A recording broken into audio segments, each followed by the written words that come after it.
সন্মানীয় বিলাল ডেকা সকলোকে বিহুৰ কাৰণে এটা হাত তালি বজাবলৈ অনুৰোধ কৰিলোঁ।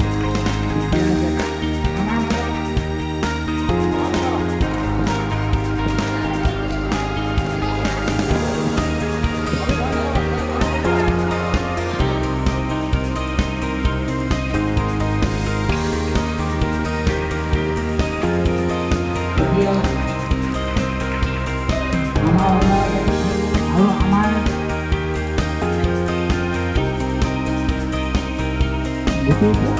আজি আমাৰ ইয়াত যিখিনি মেডিকেল এছিষ্টেণ্ট আছে সেই আমাৰ এইটো দুদিনীয়া কাৰ্যসূচী। এইটো দুদিনীয়া কাৰ্যসূচী বুলি ক'লে ভুল হ'ব। আমি যিটো নৰ্থ ইষ্ট স্কেটাৰ্ছ গিল আছোঁ, তেওঁলোকে অকল অসমতে নহয়, মেঘালয়, অৰুণাচলত এনেকৈ আমি একেলেঠাৰে এটা কাৰ্যসূচী লৈছিলোঁ। যোৱা 2টা দিনত মেঘালয় শ্বিলঙত হৈছিলে।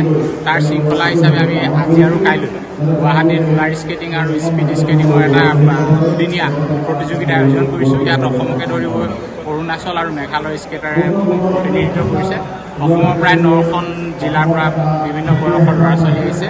আমি উৎসাহিত কৰিবৰ কাৰণে 6 বছৰৰ তলৰ স্কেটাৰসকলকো আমন্ত্ৰণ কৰিছোঁ। ঠিক তেনেকৈ ছিনিয়ৰ স্কেটাৰো আমাৰ মাজত পাৰ্টিচিপেট কৰিছেই। এতিয়ালৈকে প্ৰায় 120 জনৰ অধিকে ৰেজিষ্টাৰ কৰিছে আৰু স্কেটবৰ্ডিঙত প্ৰায় 60 জন আছে। গতিকে 2 শতাধিক স্কেটাৰে আমাৰ এই প্ৰতিযোগিতাত অংশগ্ৰহণ কৰিছে। আমাৰ নৰ্থ ইষ্ট স্পৰ্টছ গিল্ডে ৰোলাৰ স্কেটিঙক অসমৰ লগতে উত্তৰ পূৰ্বাঞ্চলত কেনেকৈ ডেভেলপ কৰিব পৰা যায়, কি কৰিব পৰা যায়, তাৰ কাৰ্যসূচী আমি লৈ আছোঁ। আশা কৰিছোঁ আমি সফল হ'ম। সংবাদ মাধ্যমে আহি আমাক ইয়াত উৎসাহিত কৰাৰ কাৰণে আমি ধন্যবাদ জ্ঞাপন কৰিছোঁ। আমাৰ ইয়াত যিসকল অভিভাৱক আছে তেওঁলোকে নিজৰ পকেটৰ ধন খৰচ কৰি ল'ৰা ছোৱালীক ৰোলাৰ স্কেটিং শিকাই আছে। আমি আশা কৰিছোঁ চৰকাৰে ইয়াক অকণমান গুৰুত্ব দিব আৰু ইয়াৰ আন্তঃগাঁথনি উন্নত কৰাত সহায় কৰিব। দেখা গৈছিল যে ইয়াৰ পূৰ্বে আপোনাক ক'ব তাত সাঁতোৰা পৰিলে বুলি ক'ব লাগিব, খুব দুখৰ বিষয়।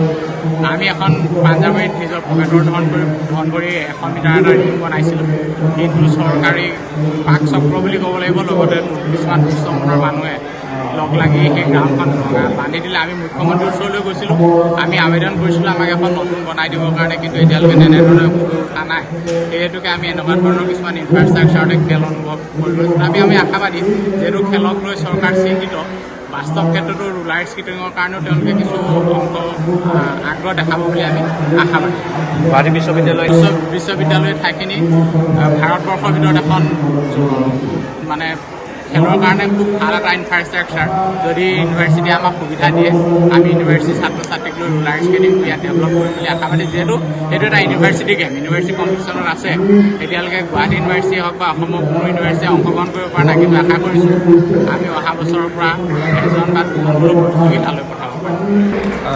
গৌতম বৰুৱাৰ আৰু আমাৰ ছাত্ৰ কল্যাণ পৰিষদৰ নেতৃত্বত এই ৰোলাৰ স্কেটিং প্ৰশিক্ষণ আৰু ইয়াত কৰ্মশালা যিখন অনুষ্ঠিত হৈছে, তাত আমি যথেষ্ট আনন্দিত।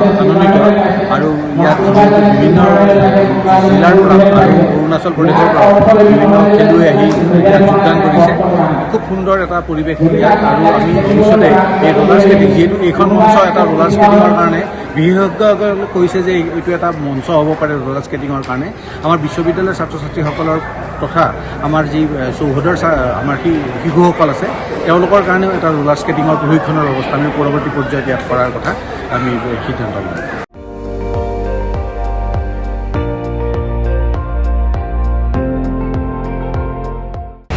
আপুনি চাই আছে ND24, সৰ্বশ্ৰেষ্ঠ নহয়, সৰ্বোত্তমৰ দৌৰত।